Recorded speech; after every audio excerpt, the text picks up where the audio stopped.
This is a Fox News alert. North Korea has fired off another missile. It headed toward Japan. The Japanese government is saying it went over Japan into the Pacific.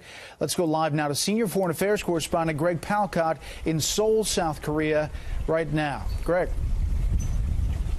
Brett, we're getting the information from a variety of sources. It appears that this projectile, this missile launched from the area around Pyongyang, the capital of North Korea, just a little bit before 7 a.m. local time here in the Korean Peninsula. That would be about a half an hour ago. It then flew eastwards, and by all accounts, it crossed the Sea of Japan, and it crossed the Hokkaido Island, the northern island in the archipelago of Japan, and apparently went further through into the Pacific Ocean.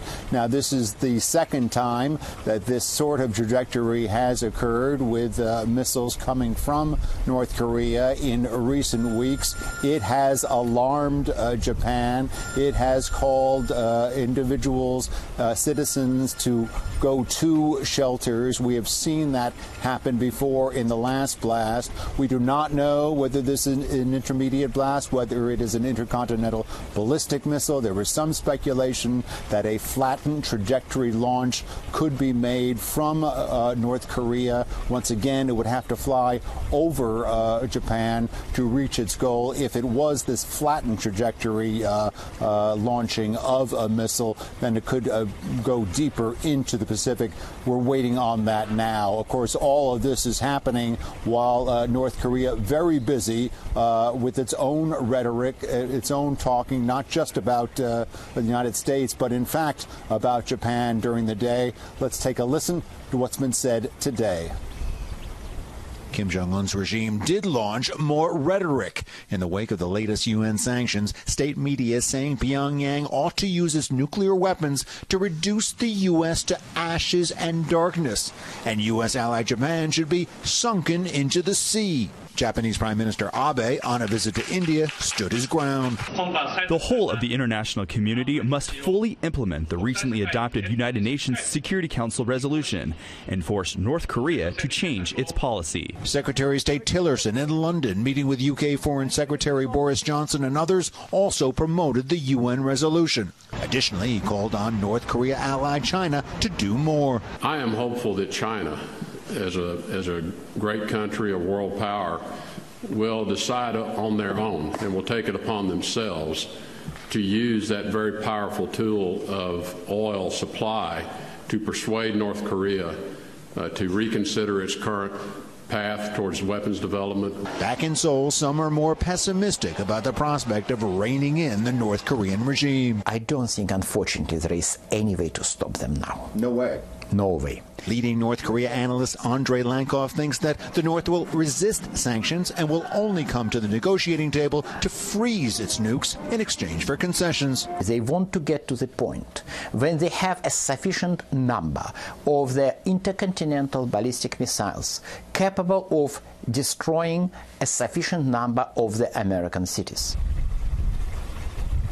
Again, analyst Lankov talking about North Korea building up an arsenal of intercontinental ballistic missiles that could hit the United States. We don't know exactly what this missile was that was launched from Pyongyang in the direction of Japan over that into the Pacific Ocean, but certainly it is a part of this ongoing, very active missile testing program that we have seen from North Korea, coupled with a test a short while ago of a nuclear device, and it is an arsenal that now is beginning to be reckoned with. Brett.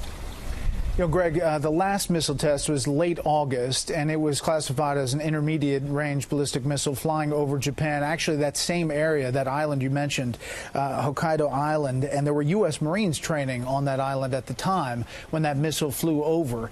They were not in danger, we're told by the Pentagon. I want to ask you about South Korea's reaction to all of this, and if their response has changed in recent days as North Korea has become more aggressive.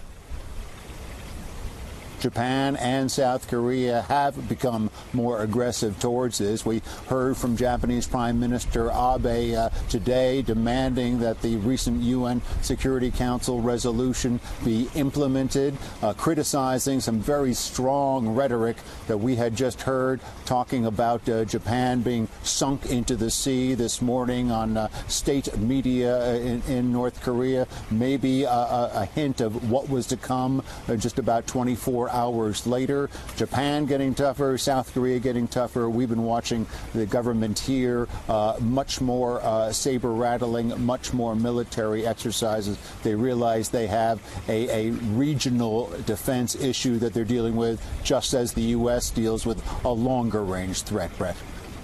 Greg Palcott, live in South Korea on this breaking news of a North Korean missile launch. Greg, as always, thank you.